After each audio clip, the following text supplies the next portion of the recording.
let us talk a little bit about this reality, this entity known as Iblis. Iblis is the proper name of the leader of the shaitans. Shaitans belong to jinn, shaitans belong to ins. Shaitan is anybody who's trying to take you away from the path.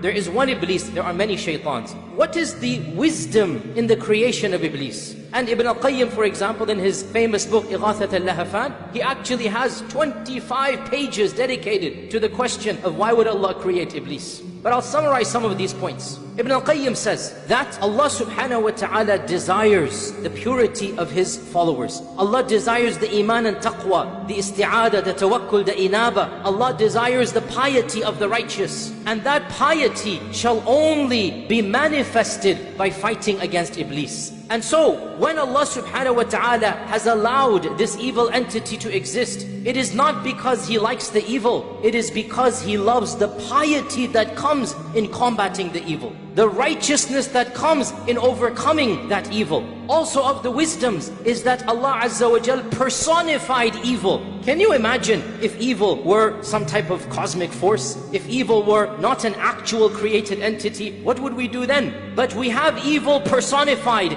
in one being, one entity. And we thank Allah for this, because we can now feel a sense of consolation knowing that evil is manifested in one makhluk. And this makhluk is not all-powerful. This makhluk is not God. This makhluk is a creation of Allah. And so evil can be conquered when we turn to the one who created this entity. We know that being. We have been told to take precautions against that being. Also of the wisdoms is a lesson for all of us in the story of our father Adam alayhi salam. Iblis is no stranger to humanity. Imagine if we had somebody who showed no enmity to us, no harm to us. We would say, why should we hate this entity? But Allah Azza wa Jal in His wisdom allowed the same entity to be the cause of the downfall of our mother and father. The same entity to do what He did to Adam and Hawa. The same entity to continue to fight every single prophet. And so when we have one particular entity whom history has shown has caused so much damage, then how can we not take precautions? How can we not feel a sense of genuine anger at this entity and turn to Allah to protect ourselves from this entity? Also of the wisdoms of the creation of this evil known as Iblis is that we see the diversity of the power of Allah Azza wa Jal.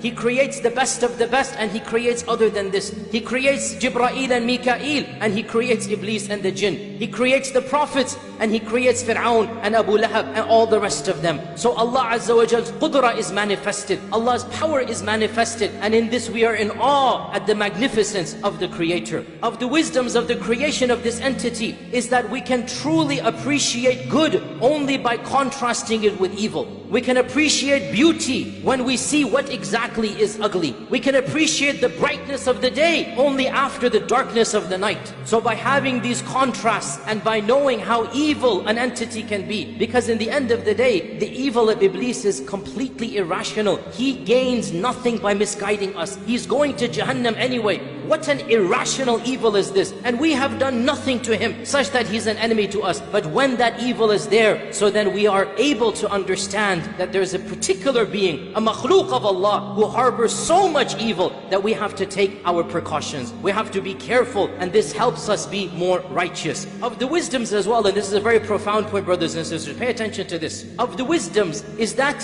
it is actually therapeutic for our own salvation. It is therapeutic for our own betterment. There is a psychological wisdom in having the embodiment, the personification of evil. How so? Because, you know, when you want to overcome a personal problem, when you have committed a major mistake, a major crime, in this environment and complex, psychologists say you can't continue to blame yourself for a past mistake. You have to let go and move on, right? In our case, we don't have to just let go. We can easily and factually and correctly blame Iblis for a sin that we have done. And it is correct, Iblis was the one who misguided us, who gave us waswasa, and use that blame in order to make ourselves empowered to move on to live better lives. Now I have to be clear here. We do not blame Iblis in a court of law. We cannot blame Iblis on the Day of Judgment. It's not going to work. But we can blame Iblis in our personal journey to Allah, in our reflections of our own past, and we think about what we've done, and we say, astaghfirullah, that wasn't me, I'm better than that. That was from Iblis and the whisperings of Iblis. And if I can cut off Iblis, I can eliminate Iblis, then I am a better person with the help of Allah. And that is factually true.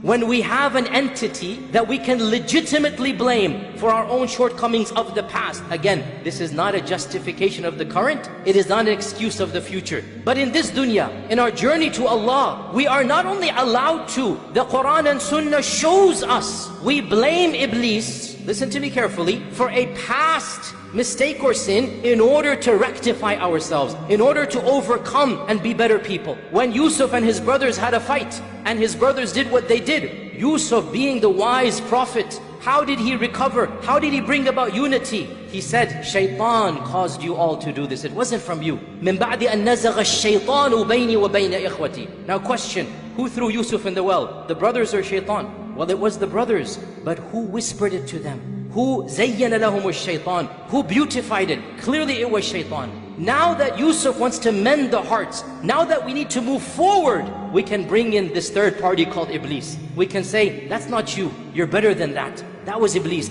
You're factually correct when you blame Iblis. This is passing the responsibility of a past sin. You still have to make them in the eyes of Allah in order that you rectify yourself. And what a beautiful, amazing, psychological blessing. You are better than this, brothers and sisters. Wallahi, you're better than this. Something happened in the past that is shameful. You committed a sin that really causes you pain. Well, it's good it causes you pain. It's good it causes you shame. But guess what? You need to stop just blaming yourself and realize, yes, Iblis was involved. And you can be better. And your addiction, that's coming from Iblis. That evil that you did, that harsh statement that you said, the physical pain that you caused, the stealing that you did, the sharab, the khamar, everything that you did, it was Iblis's fault. Now be better. Cut him out of your life. Stand up and be a worshipper of Allah. Turn to Allah subhanahu wa ta'ala and blame that evil. A'udhu billahi minash shaitanir rajim. Blame him because you are a better person. This is a beautiful wisdom in the creation and in the manifestation of this entity. Because لَقَدْ خَلَقْنَا الْإِنسَانَ فِي أَحْسَنِ تَقْوِيمٍ. Allah created us good. Allah created us high up. And then shaitan waswas and shaitan misguides. So we get rid of shaitan and we come back to the ahsani taqweem. So my advice to myself and all of you, rise up to the potential that Allah wanted for you and Allah created you for. Cut off from shaitan. Turn to Allah. Give up the lifestyle that is an evil lifestyle. And insha'Allah ta'ala, in defeating shaitan and in overcoming shaitan, that is how we will return to the abode where we were before shaitan caused our mother and father to be